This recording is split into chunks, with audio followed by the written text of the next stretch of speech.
Good morning, everyone. This is Bill Miles, and welcome to the Chamber's weekly Tele-Town Hall. We're delighted that you've joined us again this week, and we've got a great lineup of speakers for you. But first, before we get started, I want to remind you that today is Beaufort County Census Day. And unfortunately, our county's response rate's about 17 percentage points behind the national average.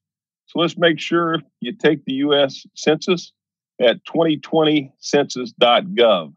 Need to do that by September the 30th to ensure that we get the much needed support for our schools, our roads, healthcare systems, and really so much more. So 2020census.gov, and the deadline for that is September 30th, but probably no better time to do it than today. Also, another special day today. It's Kelly Brunson's birthday. Kelly is the one behind the chat box here with the Chamber, and we want to shout out to Kelly. Happy birthday. And speaking of the chat box, you can go ahead and start submitting your questions now, and then we'll be able to answer those to our ask those to our speakers. Well, it's another busy week, and students are heading back to school, and hopefully mark your calendars for next week, as well as we've invited Dr. Rodriguez to give us an overview of how things are going as the students re-engage in virtual learning. I mentioned last week a little bit about our partnership with Walmart to ensure that students in need have the school supplies that they need to have to learn.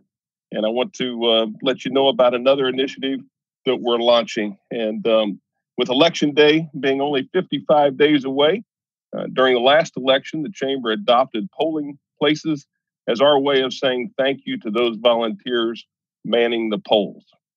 We provided snacks and lunch for them, and we're encouraging others to get involved as well this year. If you or your business would like to be part of the Chamber's Adopt a Polling Place campaign for Bluffton and Hilton Head Island, please reach out to our Vice President of Public Policy, Hannah Horn, and we have Hannah's email address there in the chat box. So please reach out to her. And whether you're a business or want to get together with a group of friends or colleagues to adopt a polling place, we just ask that you please do so. We'll also be reaching out to local service clubs and others to get them involved. And again, it's just a way of saying thank you to those poll workers who are working so hard on Election Day. Today, we have a stellar lineup of thought leaders from travel to healthcare and education, and so we're ready to dive in.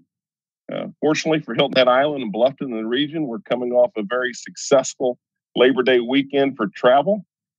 It's been great to close out the busy summer season on a high note. We're also somewhat optimistic about seeing an uptick in fall travel, with so many continuing to work and school remotely. Our first guests this morning are highly respected nationally and internationally for their expertise in the travel realm. Jesse Ashlock is the U.S. editor of the trusted travel resources and coveted brand of Condé Nast Traveler. And we know that when travelers are looking for the go-to resource on where to travel, Condé Nast is among the top places savvy travelers turn. We're proud and humbled to also have been chosen by their readers for the last 3 years in a row as the #1 island in the continental U.S. And that's a tremendous honor for those of us who reside here. And I know that there are many, many other destinations that would love to be on that list. Many of our resorts, such as Montage Palmetto Bluff, the Inn and Club at Harbor Town, Palmetto Dunes, the Westin Oceanfront Resort, are also among reader favorites in their annual Reader's Choice Awards. Along with Jesse this morning, we're also pleased to have the head of travel for Condé Nast Traveler, Beth Lusko. And they'll be talking to us a little bit about travel and give us some of the latest research on where travelers are headed and what they're looking for. So Jesse and Beth, welcome this morning. We thank you for being on, and we look forward to hearing from you. Thanks so much, Bill. Thank you, Bill. We're both very happy to be here. I'm just going to share my screen for a moment.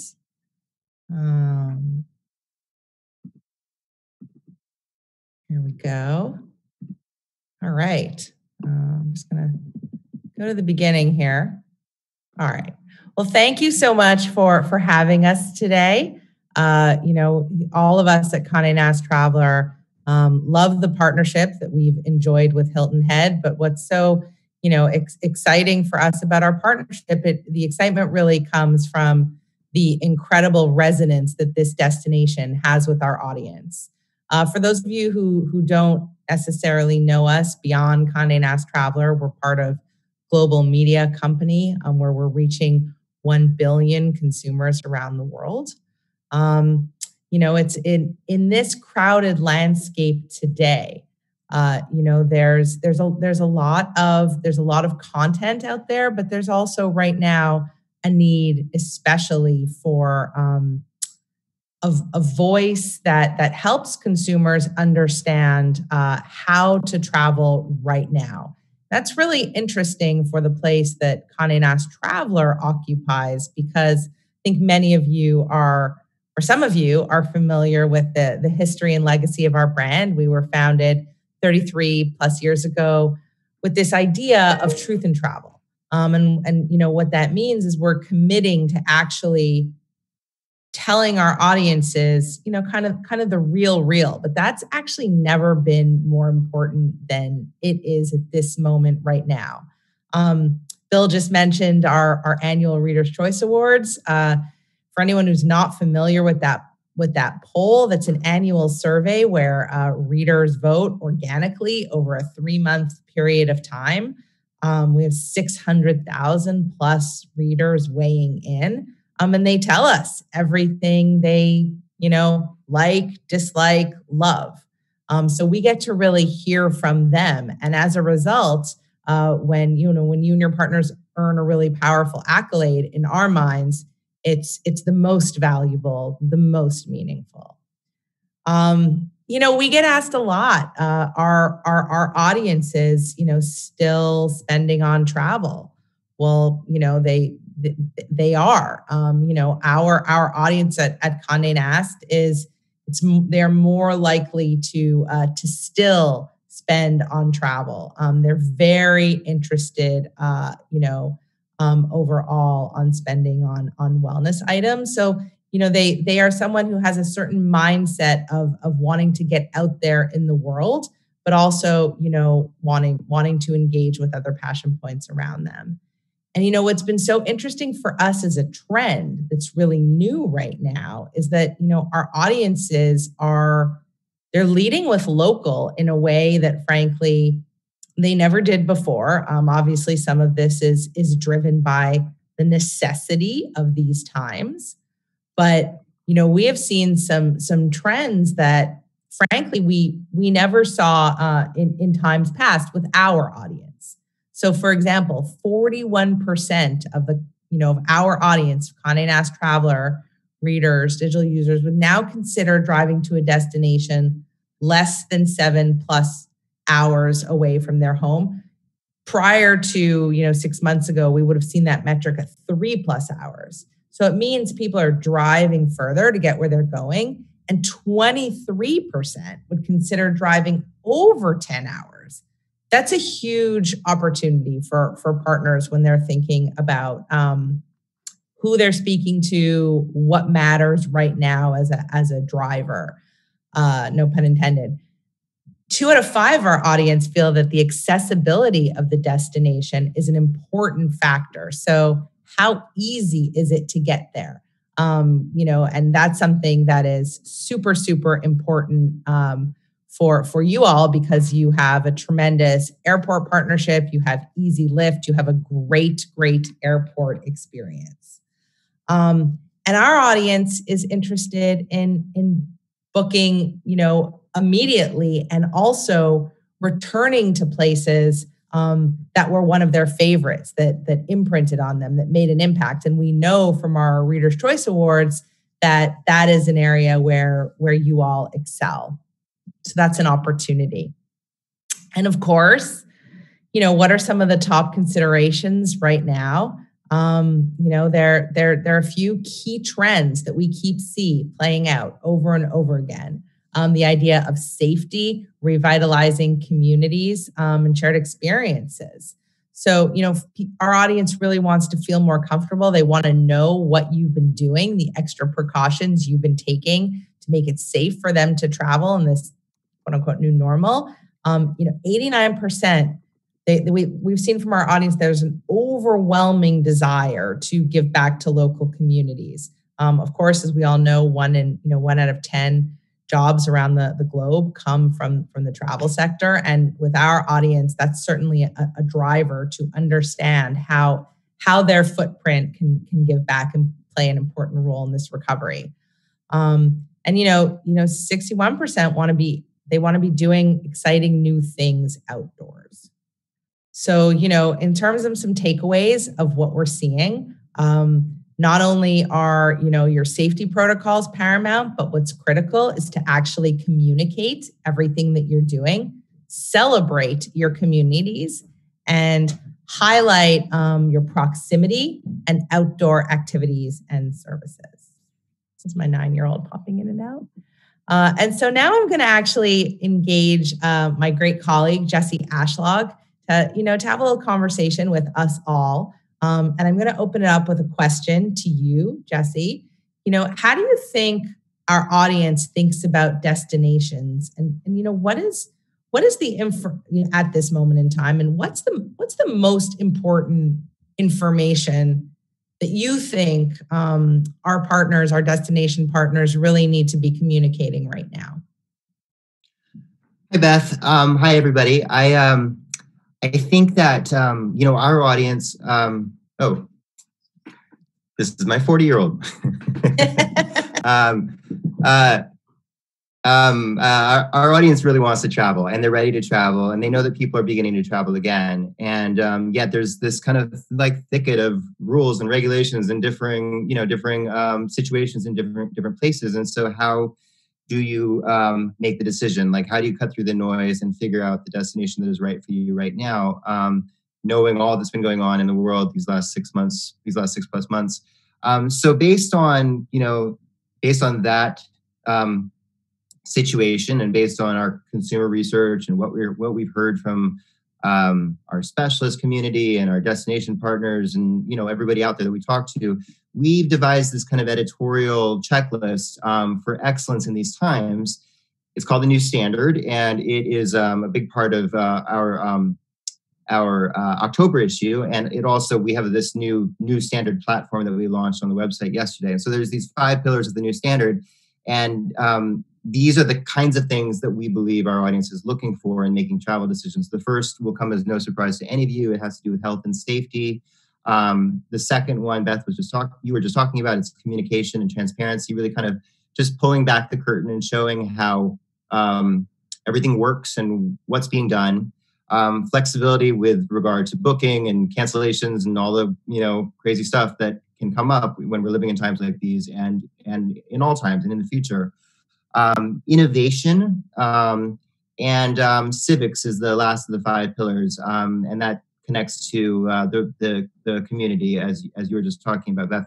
Important to note, this is not like a COVID-19 set of pillars. This is a kind of set of pillars for the future, for destinations and travel entities to live up to give travelers the confidence to book in times that are forever changing and are forever uncertain. They're particularly uncertain now, but let's face it, like, we live in an uncertain world, and it will remain so even after we've beaten the pandemic.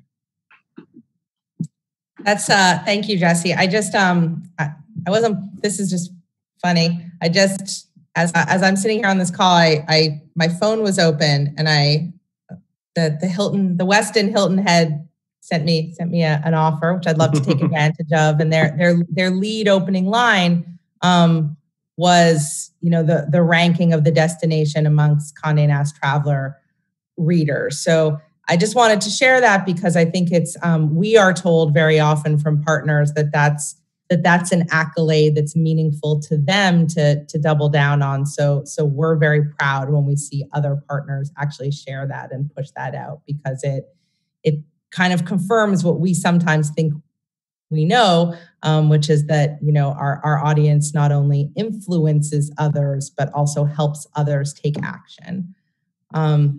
And then the next interject on that front, Beth, before you go to the next slide. I think that those, in my opinion, this is just my opinion, but I think it's shared by others, those accolades are more important than ever in this time. Because I think that as people look to travel again, there's, I think that there's a little bit less, it's going to be a little bit less focus on chasing the new and a little bit more focus on the tried and true. the classics, whether they're your own personal classics that you want to return to, or they're other people's classics who you trust. So I think that it's always great. It's greater than ever right now. Thanks, Jesse. Agreed. What are some of the unique opportunities that you think Hilton Head has to offer domestic travelers right now? I mean, of course, in this mass level of disruption that none of us would have, ever wanted. We talk a lot as a team about the unique opportunities that we see domestic travel having right now. I'd love for you to talk about that a little bit, please. Yeah, 100%. I mean, and I think in my own life, like I've started doing domestic travel that is accessible, where there's not uncertainty, and I think that's the kind of basic thing or one of the basic things that Hilton Head offers travelers right now. It's accessible. You were talking about the airport earlier, Beth. The airport is a easy breezy, low key experience. It's not Banana Town, and getting there is a relatively easy proposition. Lots of short haul direct flights. So I think that kind of leaning into that accessibility and proximity to a lot of destinations. You were also, of course, talking about the expanded definition of drive markets in this day and age. And I think that's also noteworthy. It's easy to get to for a lot of Americans. And once you're there, there's not a lot of stuff to worry about. That whole elimination of uncertainty when traveling, I think, is one of the really most important things right now. And Hilton Head has the ability to do that. Thanks, Jesse. I have one final question for you. You and the team have been talking a lot about, telling a destination story through walking tours, through first-person narratives, through content that really articulates how the people of a place are part of that story. Just wanted you to talk about that for a minute. Yes, Beth has heard me say so many times, travel is nothing without the people. The people make it great, and I do believe that. And I think that our research shows that our audience really believes that more than ever right now. I mean, especially when you see the stats on how important how travel decisions are influenced by whether their travel dollars are going into the pockets of local communities and benefiting local communities, and they can see the real tangible effect of their travel decisions. And the fifth pillar in the new standard is civics. And I think, I know, I can tell you just as a preview of coming attractions that we're going to lean into that idea in another brand initiative a few months out, even more robustly. So I think it's, Hilton Head has a great community, and talking about that community and the ways that, people can come there and interact and interact with people and make it stronger is a really, helpful messaging tactic. Thanks, Jesse. Well, thank you everyone on this call for having us today, and for the team at Hilton Head for your continued partnership with Condé Nast Traveler. If anyone has any questions for us, we'd be happy to try to answer them. Otherwise, I second that. Thank you. Thanks to you all. Well, Beth and Jesse, thank each of you today, and we've got a couple questions for you. And the first one comes from Jenny, and Jenny's asking about other emerging travel trends that a destination should be thinking of, given that the new virtual work and virtual learning spaces that we're living with today. Sure, Beth. Should I go first? Go first, Jesse. I think we're just beginning to see the ways that destinations are responding to this radical transformation that we've all undergone with regard to the way we work. And I think,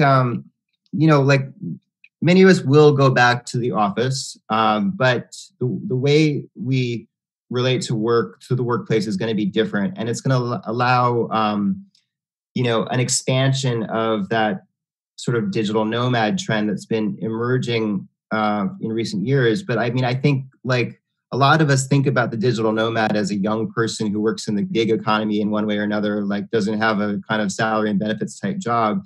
And I think that's not going to be the case anymore. I think it's going to be possible for people who are older and who are not unattached, who may have families, or maybe they're empty nesters, to go somewhere and set up shop for a while and work there. And I think that's something really interesting and interesting for a destination like Hilton Head to explore. And then the other thing, just to add on that, obviously, is I think we all saw that I'm a mom, actually two, only one of them popped in here. But, you know, it's the ability to actually market in this moment, however, possibly short term to hopefully, you know, short term to families that are remote schooling, that are looking for outdoor spaces, that are looking for a unique experience to actually associate with this unprecedented moment in time. There's certainly an appetite for that, a pretty significant one. Thank you for those. The next question comes to us from Linda. And Linda is asking about what your research is showing with groups of individuals traveling for golf excursions. I can take a stab at that. We haven't done a direct survey only probing on golf specifically, but that is in our queue. So we'll make sure, Linda, that when we actually get that data point back, that we'll follow up with the team here so they can ensure that they share it with you. But I will say that where golf is popping very, very high is that it goes along with the most popular activity bundles, which are outdoor, with friends / community and distanced. And so golf and tennis are scoring very, very high in our leisure activities. We would need to do some more, a full research study to cross-reference, you know, that insight tied to group. So we'll be sure to follow up with the team here. Very good. Thank you both for being with us today. It's a delight to have you, and we look forward to a long-lasting and continued partnership. Thank you so much, Bill, and everyone at Hilton Head, and happy birthday. Thanks. Bye. Y'all have a great day. Thank you. I mentioned earlier that what a busy week we're having with 22,000 students that are headed back to school virtually this week in Beaufort County. And so we thought it'd be important to talk a little bit more about education. And here to take a big picture perspective is the board chair of the South Carolina Education Association, Sherry East. And Sherry, thank you for being with us today. Look forward to hearing your update.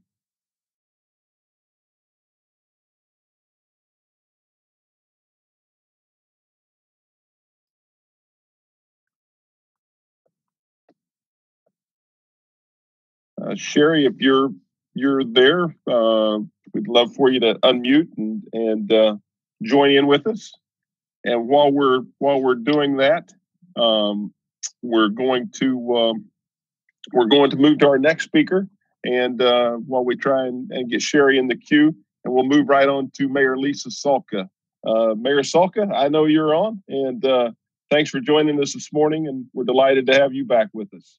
Oh gosh, thank you, Bill. And just a shout out to whoever puts your soundtrack together. It kind of made my morning. So I'd love to have those songs so we can blast it through town.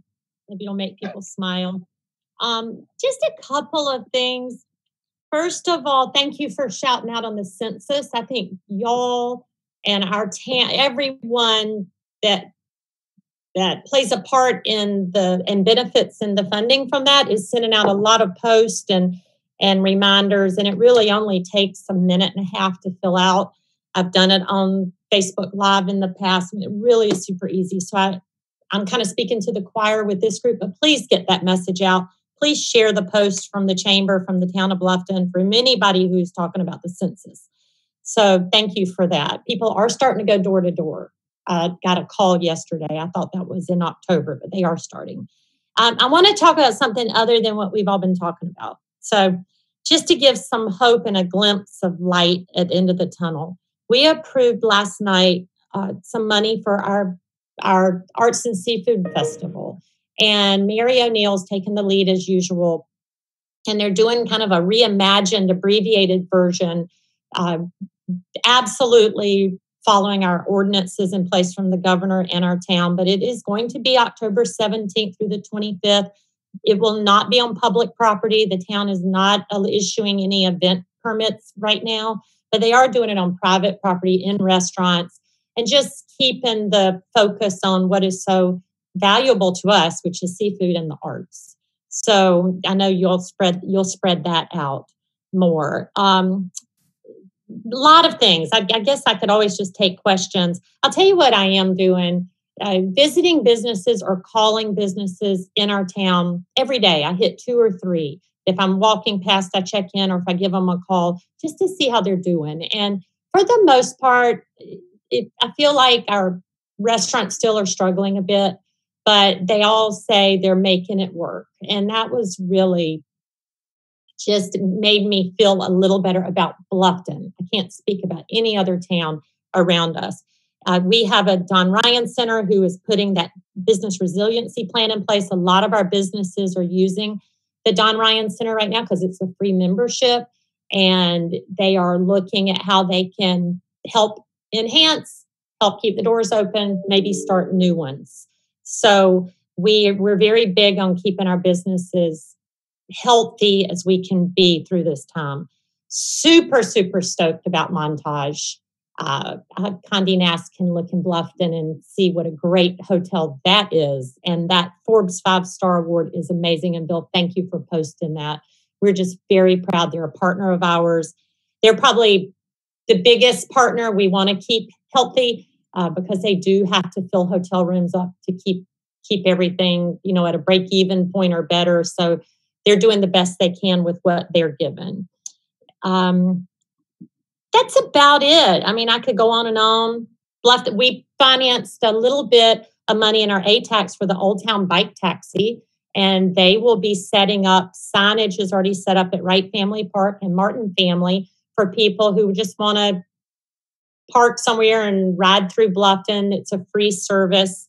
While they are helping us with the town, they do take tips and they do take money for special custom trips.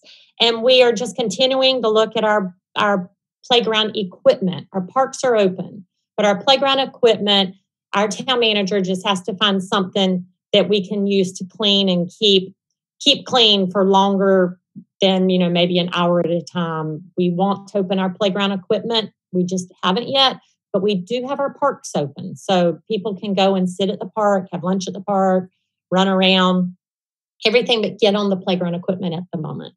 And I think that's about it, unless y'all have any questions. Mayor, thank you. I want to mention you were speaking of parks, and to those who are listening on the call or via Facebook Live or the county channel, if you haven't had the opportunity yet to check out the progress on really what Bluffton's newest waterfront project, being the Wright Family Park, I'd encourage you to do so. And it's located right across the street from the historic Church of the Cross, and it's absolutely stunning. And it's slated to open this fall. Any comments, Mayor, you want to make about that? Thank you. It was down on my sheet of paper and I overlooked it. That dock is transformed. It was a dock built I don't even know how long ago the dock was originally built, but we've completed the dock. We have finished 99% of the park, not the historic structure. That's going to take a lot of money and a lot of partnerships, but we expect it to open in the next 30 days for people to go and just have an ability to look out on the river. So many of us don't get that ability to see the river every day. We're so unlike Beaufort. We don't have that big, massive waterfront like the town of Beaufort does because our residents live on the river. So just exciting. You can ride your bike down there and look. It's not open for use yet, but it is just amazing. The Martin Family Park, which is named after Ida and Jake Martin, who've done so much for this town, that too hasn't had its official ribbon cutting. So we just might have a huge block party, Bill. Just get it planned when we can all get together again. And, maybe we'll just blow it out with music and fun and hopefully just social distancing, but maybe not. So plan it. Put it on your calendar. 2021 is going to be a crazy year. So y'all better rest up. I like the way you think. Absolutely. A couple of weeks ago, Mayor, we had Gene back on, and I think it was the same date, the same morning that you had a council meeting that started at 9. And Gene was talking to us a little bit about real estate and the surge in real estate, and thought we'd get your perspective on what you're seeing from the real estate front in Bluffton. Well, I got to switch hats because I'm under her in that world. We're busy. You know, I was out with people yesterday and they were from the New Jersey area. We all had on masks in the car and they were overwhelmed even by the building, the growth. And I was too. I had not been into the back areas of some of our communities. You wouldn't know we were undergoing such a tough time right now if you look at the construction industry. Real estate is strong. Things are not staying on the market very long. If it's priced right, your buyers have to be ready to put in an offer. I don't see a lot of multiple offers in Bluffton right now, but because there's so much, there's new builds, there are a lot of different options in Bluffton, but the product is moving 30 to 60 days. And if you want to buy, you need to buy. So people want to move here. And the reason I believe listings are so low, because I did follow up with that call last week. I think people don't want to leave because where are they going to go? So they're pretty happy where they are right now, which means they're not going to be listing as quickly as they normally would. But, you know, I'm blessed that that's going on. We just got to get all of our businesses. We have to start looking at the light at the end of the tunnel and lift up everyone, because between now and the end of the year, it's going to get really heated on the political front. And we just all have to look above that. We run nonpartisan. I don't make a decision because of a party. I make it because of what I feel is best for the town. So all good. Mayor, thank you. I know you've got a 10 o'clock meeting you need to scoot to. We appreciate your optimism and always being with us, and we're looking forward to playing the music you heard earlier this morning at the big party we're going to plan at the Wright Family Park. Well, I didn't know my video was on, so sorry. But Dwayne, I want to see Dwayne dance to it. I'm going to throw the ball. All right, Mayor. Have a great rest of your day, and thanks for being with us. Keep smiling. I'll stay on as long as I can. Okay, thank you.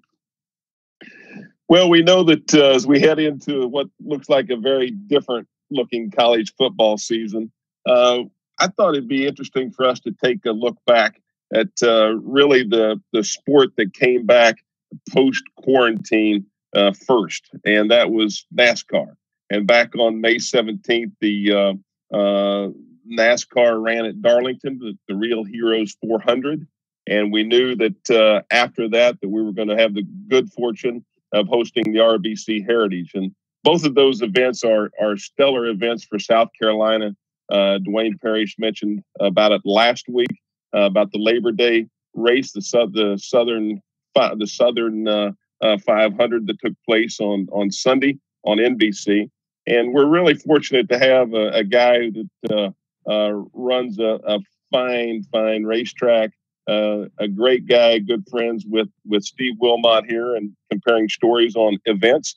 And I just thought it'd be really interesting for us to have Carrie Tharp on this morning to, Carrie, talk a little bit about what it was like being the first event back on live TV, and then over those 3 or 4 months, what it was like from then to what the race that you just hosted on Sunday. Welcome and thanks for joining us. Well, thank you for having me, and certainly appreciate being able to share a few things with this group. You know, back in May, as you mentioned, Darlington Raceway and the state of South Carolina really helped usher back live sporting events to this country when we hosted 3 NASCAR events over a period of about 4 or 5 days. And these races came following more than a 2-month hiatus of live sporting events due to the COVID-19 pandemic. And while all 3 races were run without fans in May, all 3 races were broadcast on national television. And those 3 races drew almost 10 million viewers nationally and internationally. In fact, the Cup race on May 17th had a viewership of close to 7 million viewers on Fox. So, you know, that was great exposure for the state of South Carolina and certainly for our sport.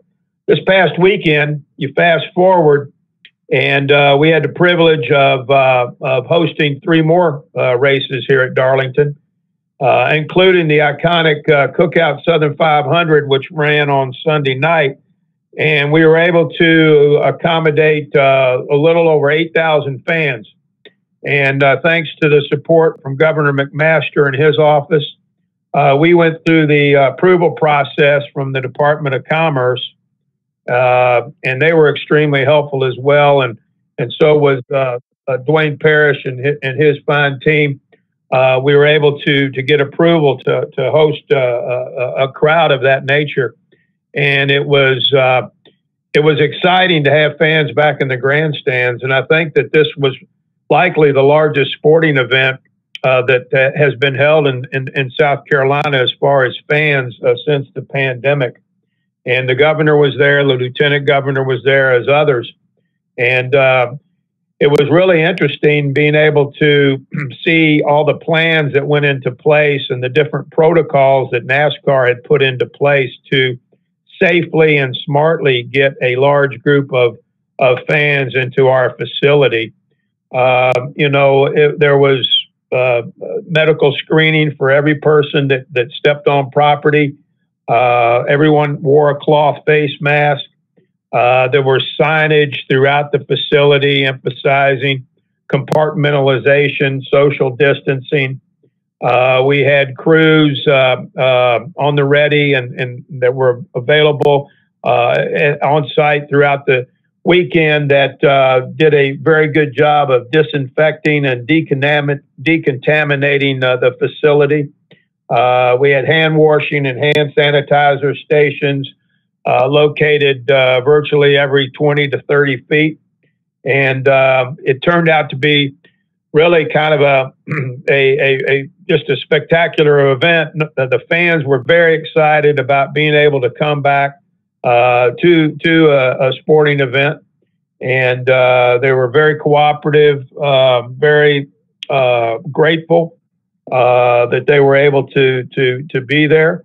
And it certainly was a much different race experience. Typically, we'll have in excess of 60 to 65,000 fans on property for a 3 or 4 day period. We didn't have any infield camping, as NASCAR wants to keep the infield and the garage area as separate as possible. We did have some camping outside in motorhomes, no tent camping. We discourage large gatherings of people. If you were going to tailgate, we asked that you tailgate with those you came with. And by and large, like I said, I think our fans, you know, it's a different world right now, but there was a lot of communication on the front end to our fans over several weeks to make sure that they understood what the protocols were. And like I said, I think by and large, they followed them. We had great weather and 3 really competitive and exciting races. And it was really an experience that we'll never forget. Gary, thank you. And it showed very well once again on TV. We have a question for you from Rick. And Rick is asking what it was like in May with some of the greatest race car drivers in the world there, but yet no one around or no one in the stands. Well, that's a great question, Rick. I tell you, it was surreal.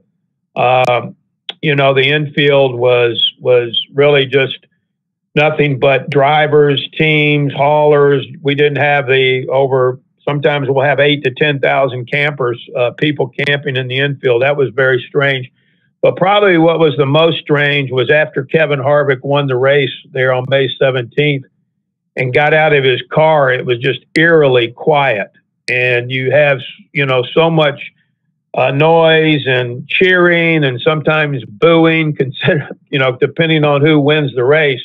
And then the victory lane was just so quiet and really so subdued. It was It was something. I'll never forget that, though, when we took the green flag, and it was just so quiet. But yet we also realized the importance and significance of getting back to live sports, and you know, that's kind of where we were with the pandemic at the time, but it was certainly different. That's for sure.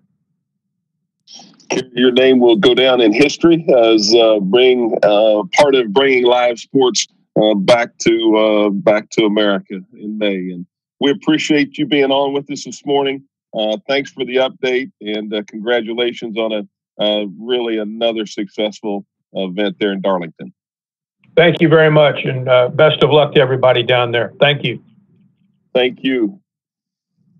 Well, that will segue right on into our next speaker, and that's Dwayne Parrish. Dwayne, welcome back. And we know you were talking about the Southern 500 last week, and we're also looking forward to hearing your statewide perspective again this week. Yes, thank you, Bill, and congratulations to Kerry and his team for a fantastic event. Darlington was certainly at the forefront of any sporting event back in May when they had the race, and then this past weekend, they obviously had the Cookout Southern 500 and had the first, as Kerry pointed out, you know, the first event with any fans at all, with 8,000 people, certainly the largest in terms of attendance of any event in the state. So congratulations and a tip of the hat to Kerry and his team, you know, certainly showcasing South Carolina again during this time period, and was fantastic to see. And I look forward to hopefully this time next year having a full set of 60,000 people in the stand. So congratulations to Kerry. Just kind of give you a little update of where we are on the hotel perspective. So we're down to 16 hotels closed now. That's the lowest it's been since the virus started. Much like a lot of restaurants that may have been closed for extended period, most have since reopened. Hotels, same thing. And that 16 that are closed at any given time, even before the virus, we had a number of hotels that were closed for other reasons, either seasonal or renovations or whatever the case may be. So that's sort of the good news. On the hotel occupancy front, the latest numbers I have as of right now is through August 29th. That's the week ending that Saturday, the Saturday before last. This is not Labor Day weekend, but the U.S. ran 48.2%.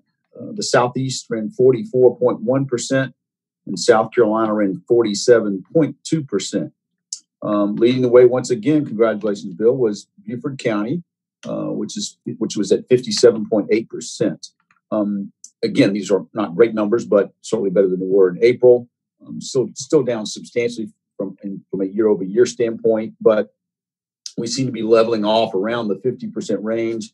I will say that two things give me encouragement. One is that I've got initial reports talking to a lot of hoteliers and other people yesterday and today that the Labor Day weekend was very strong. The occupancy was very good. I have family in the hotel business, and I know they were actually full on Saturday and Friday, Saturday, and Sunday night this past weekend. So I think the numbers I just gave you will be a good bit higher next week for the Labor Day. That includes the Labor Day weekend. So, and the other thing that gives me encouragement is I read more and more studies, and I saw some of Condé Nast, the stuff that Beth and Jesse presented, where more people are becoming more familiar as time goes by, more comfortable, feeling safer about the intent to travel. And while that may not help today per se, going forward, that bodes well, regardless of however long the vaccine takes. And so I feel encouraged that things will continue to improve throughout the fall. You know, one of the things I want to hit on too is that outdoor activities, and Beth and Jesse talked about this. I think it was 60 some odd % of their readers, but outdoor activities in space are still continuing to be where people want to be. And we have, you know, those that the travel intentions, you know, that has come up in nearly every survey. I know those Condé Nast readers you saw before, but every survey that has come up. And I mentioned last week about the states with the highest occupancy, those around the country. Those were states that not highly populated and offered a lot of outdoor activities and events. And certainly you're well positioned on Hilton to do that as well. I think that will continue throughout the fall. Short-term rentals will continue to do well. Again, offering more square footage and anything outdoor like the beach, biking, tennis, golf, all will bode well throughout the fall. And golf has continued to do well during the pandemic. So along those same lines, state parks had a record summer. Cabins and camping was up nearly 20% over 2019, which is the biggest year-over-year growth we've ever had. And so it was a record summer. We had a couple of parks that literally, lesser-known state parks that doubled their camping revenue during the months of June, July, and August. Just phenomenal numbers of places that you wouldn't think about, like Lee State Park, which is in Lee County, just off I-20, but located between Columbia and Florence. But every single campground and cabin has had an increase over the summer, year over year, and that I think that will again continue throughout the fall as the coast goes. So, also, I gave you some of the numbers last week in regard to what the Commerce Department is approving in regard to events. As you remember from the governor's executive order, anything over 250 people or more than 50% capacity had to have a special approval. Commerce now has approved over 400 events. Rejections are over 40 now that have taken place. So roughly 10%, if you will, that have not been approved. And they have included everything from what Carrie just mentioned, Darlington this past weekend, down to a wedding for 350 people. And so that continues to be working pretty well, monitored. They submit a safety plan, obviously includes wearing masks of both attendees and staff if they're around other people or they're indoors. A majority of those 400 events are outdoors. There are some that are a combination of outdoor and indoor, but that continues to be, seems to be working very well during this time. So, Bill, pending any questions, that concludes my report.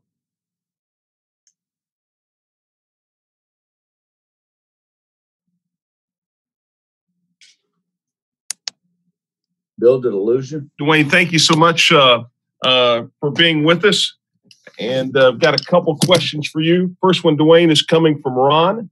And Ron is asking us, how has South Carolina's marketing evolved throughout COVID?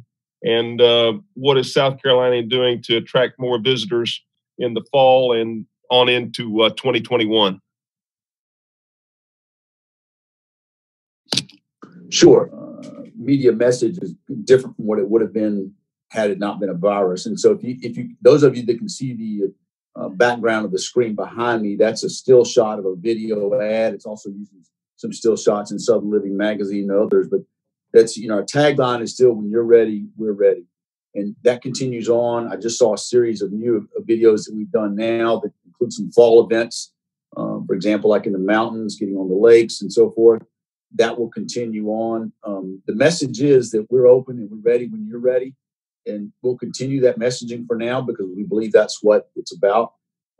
It has evolved in regard to, normally when the summer ends, our fall campaign doesn't start until typically October, as parents and decision makers are busy with back to school and the like. We've not let up this year. We have advertising running as I speak. It's targeted toward the drive market. You saw the drive market numbers, that 7-hour drive Condé Nast put up on the screen. That's still true today. Most people are driving. While airline flights have picked up, it's still a long way from normal. And so familiarity, driving and short distance are where it is, and that's what we're sort of targeting our advertising to. All right, Duane, getting ready for college football. Just any thoughts on how that will look at Clemson or Carolina regarding fans?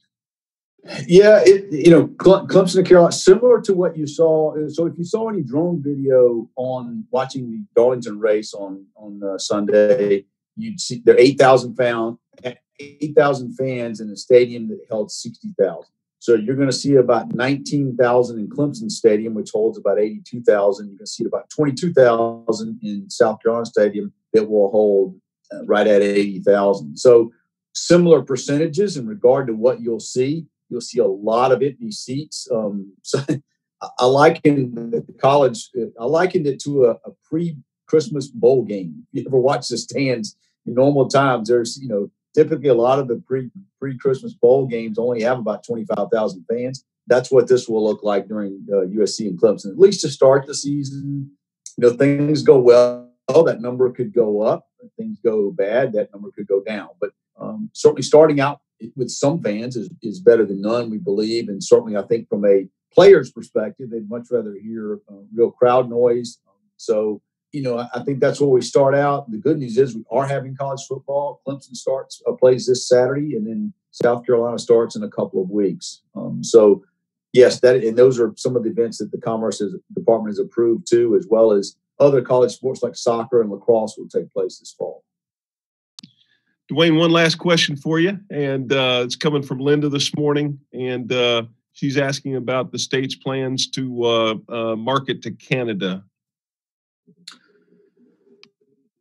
Okay, so the Canadian market is very strong, particularly for Myrtle Beach and the Grand Strand. That has always been a strong market for them, going back to the Canadian American days, back to the 1960s. There is some drive market to that. Most of that has been flying. Porter Air has flown direct, or charter flights, if you will, or direct flights from Canada to Myrtle Beach. That has not started back as of yet, but I anticipate it will probably this spring, possibly the fall. But there's not direct marketing coming from the state right now into the Canadian market. I'm not certain about Myrtle Beach, whether they have marketing going into or advertising going directly into the Canadian market as I speak. But certainly I know it's high on the radar. And in regard to internationally, it will be the first international country outside of the United States that we will market to as a state, both as well as Myrtle Beaches. All right, Duane. Well, thank you for being with us. Your background, we like that. It looks good today. And keep up the good work. Thank you, Bill. Appreciate you having me. All right. Take care. We're going to move into our healthcare segment now. And we're happy to have back with us this week, Jeremy Clark. And Jeremy, welcome back. And we'll look forward to your update and hopefully positive numbers. Great, Bill. It's good to be back with everyone again. It's always a great call. To start off, I'll give everyone an update on what we're seeing locally at Hilton Head Hospital and Coastal Carolina Hospital. We have a total of 7 COVID positive patients in-house right now, with one of those being in the ICU. While there are always some fluctuations on a daily basis, that is lower than I reported on this call 2 weeks ago, and it continues the downward trend of hospitalization numbers that we have seen since hitting those mid-July highs. So that's a good trend to have. We still have ample capacity in our medical beds and also our critical care beds as well. As always, we're not seeing a surge of COVID positive patients, but we remain ready. We're continually reviewing the plans that we have developed and the actions that we've taken to see how we can improve and how we can continue to stay ready. We have ample amount of personal protective equipment, and we have just good access to the drugs and treatment protocols that any potential COVID positive patients would need. So we are continually evaluating the situation and watching to see what happens locally, so that we can adapt and implement the best plans to take care of our community. As always, this remains a very serious disease. I want everyone to stay vigilant, washing your hands, keeping your distance, wearing a mask over your mouth. There are reasons that we're seeing the numbers go down, and we need to remember those things. Throughout the course of this situation, we really worked hard to increase access to testing in our community, and we're going to continue to do so. It was 2 weeks ago on this call that I announced that we would start testing patients without a physician order for starting on September 1st. So it's been about a week of doing that, and I'm very excited to announce that we have tested over 500 patients without a physician order just in the last week. And just as importantly, we are able to regularly get those results back to patients within 48 hours, usually closer to 24. So really appreciate the great work by DHEC in reducing those turnaround times. They've done a great job. And just as a reminder, these are tested available on weekday mornings at both of our campuses, at Hilton Head Hospital and Coastal Carolina Hospital, at no cost to the patient and without a physician order. So we just need to show up and be tested. To give you some insight on what we're seeing in those who are being tested, they continue to be mostly local residents. Those that have symptoms are generally lower level symptoms that do not require hospitalizations.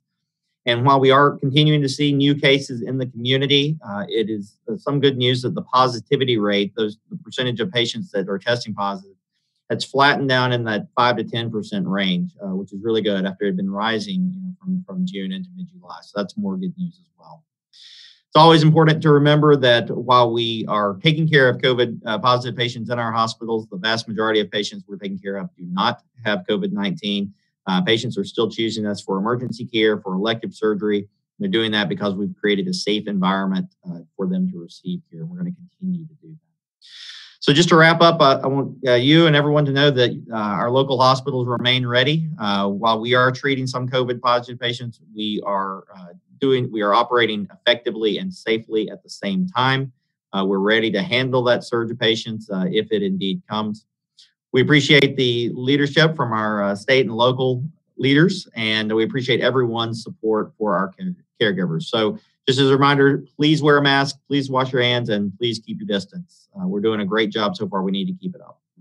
With that, Bill, I'll turn it back over to you and take any questions. Jeremy, thank you, and certainly encouraging to hear that the numbers continue to go down.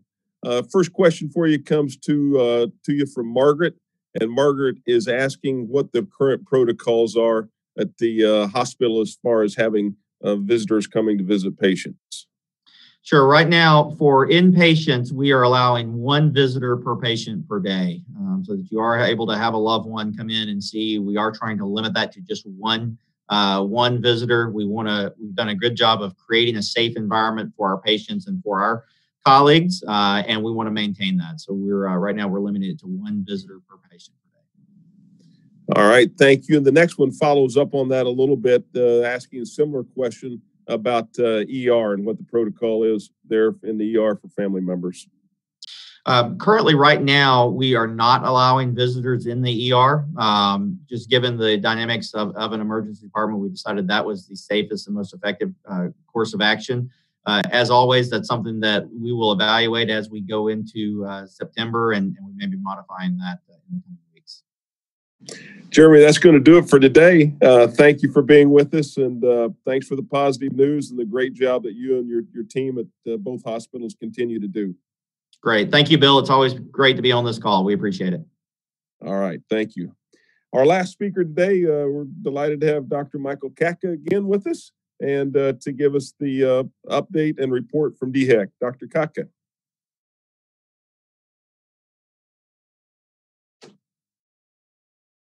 Good morning. Thanks again for the opportunity to share this update.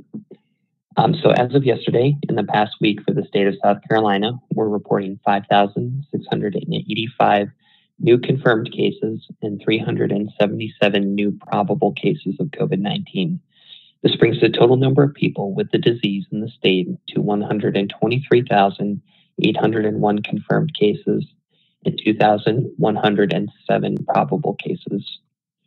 For Beaufort County in the past week, this includes 196 new confirmed cases and 17 new probable cases in the past week, bringing the totals to 4,962 confirmed cases and 42 probable cases. For the Hilton Head zip codes 29926 and 29928, only 7 new cases were reported in the past week, bringing the total to 878 cases. For the Bluffton zip codes 29909 and 29910, 37 new cases were reported, bringing the total to 1,441 cases. So the state of South Carolina, Hilton Head, and Bluffton saw a decrease in the number of cases compared to the previous week. Beaufort County mostly held steady at the number of cases reported. So for the state, it included a decrease from 6,028 cases to 5,685 cases over the past week, a decrease of 343 cases for the state. Beaufort County saw a decrease of 1 case, going from 197 to 196 cases. Hilton Head saw a decrease of 71 cases, going from 78 to 7 cases. And finally, Bluffton saw a decrease of 16 cases, going from 53 to 37 cases reported. Overall, very good news for our reported case numbers. Unfortunately, we're also reporting 146 additional confirmed COVID-19 related deaths and 9 probable deaths for the state in the past week. This brings the total number of people confirmed to have passed away from the virus to 2,772. There have also been 140 probable deaths related to COVID-19. 4 additional confirmed deaths were reported in Beaufort County individuals, and the total there is at 70. No additional probable deaths were reported in Beaufort County, and the total there remains at 2. So new deaths reported in the state decreased last week compared to the previous week from 218 new confirmed deaths to 146 confirmed deaths. Confirmed deaths for Beaufort County individuals was unchanged at 4 deaths reported in the previous week. So as with the case numbers, the number of deaths decreased for the state and held steady for Beaufort County. One other thing I did want to announce yesterday, DHEC did announce a new pledge project for South Carolina businesses to engage in the fight against COVID-19. So the project, which appears on DHEC's Stay SC Strong website, which I believe is stayscstrong.com, encourages business leaders to curb the spread of COVID-19 in the workplace by following 4 major workplace safety practices that can lower the risk of infection for employees, customers, and clients, and other important stakeholders. So when business leaders sign the Stay SC Strong pledge, they will immediately receive a social media graphic announcing their commitment to fight COVID-19, as well as a printable poster reiterating the 4 major workplace safety measures prescribed by DHEC. So these valuable campaign assets will boost awareness for the core safety principles and extend Stay SC Strong messaging across social networks in the business community. And then the newly updated Stay SC Strong campaign website will feature an array of resources that will help business leaders share information about COVID-19 with others. So working closely with our partners in South Carolina businesses is necessary to keep our case numbers low and prevent any unnecessary deaths. So for more information on these numbers or the pledge that I shared, please do visit our website, scdhec.gov/COVID-19, and I'm happy to take any questions now. Thanks, Dr. Kacka. First question is a 2-part question, and it is, first part is DHEC now reporting info and numbers on COVID in schools, and then if so, where can that information be found? So yes, we're reporting all cases that get reported in schools. I know that it is on our website, I believe. I'm going to just take a second here to see if I can locate it easily. I believe it is with our other school guidance.